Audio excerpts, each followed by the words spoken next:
mina the last time ngihlwane nomuntu ngajike ICU kodwa ngizange ngimhlebe. Kokwenze njani ujike ICU?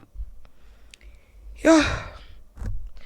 Lo muntu lona like wathola like abantu aba close nami baphinde futhi wathola namantombazana amaningi wangihostela birthday party wabiza zonke amantombazana wabiza wonke amantombazana athola nawo and all of that I was forgiving cheating until it came to a point where ukuthi mina like angazi I was being a like I've came to a stage where I was losing my brain.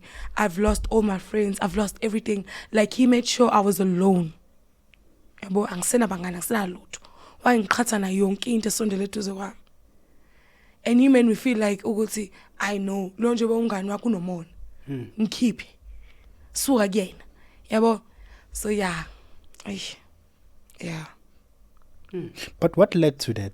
Because obviously angeke into kuba ukuthi sekaqhatha nabangani. So kwaba khona intombazane yafika nezimpahla rumi endlini yabo. So le ntombazane yayithi she's moving in. Because ukhona nawe? Wait. I'm cooking. Oh yeah. Wathi intombazane she's moving in. And since move in akanayo indawo ukuhlala. So ucela ukuhlala inyanga.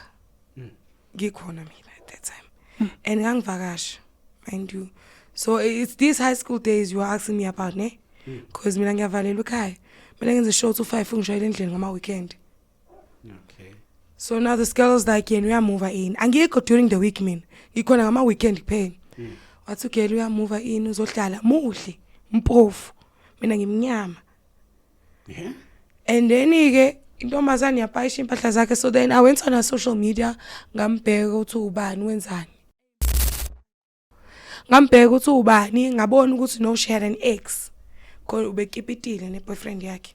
So then I followed ex yayo ngai DM ayitshela ex yayo ukuthi your girlfriend isendlini yami endlini yendoda yami and mina ngihlali khona and I come like twice a week.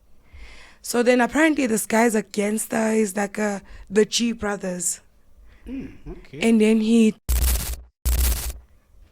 the guy I was dating. So the guy was dating, mind you, umcimbi ekhaya. Kwasiza ukuthi umcimbi, ngaba ngihleli nani na. Umcimbi ekhaya, and the guy dated was like, "Bantu, just know if I to fault." And I was like, the love of my life. If he then I rather. And then ngaphuza amaphilisi ke wonke. Hayiwe. Ngapass out kanti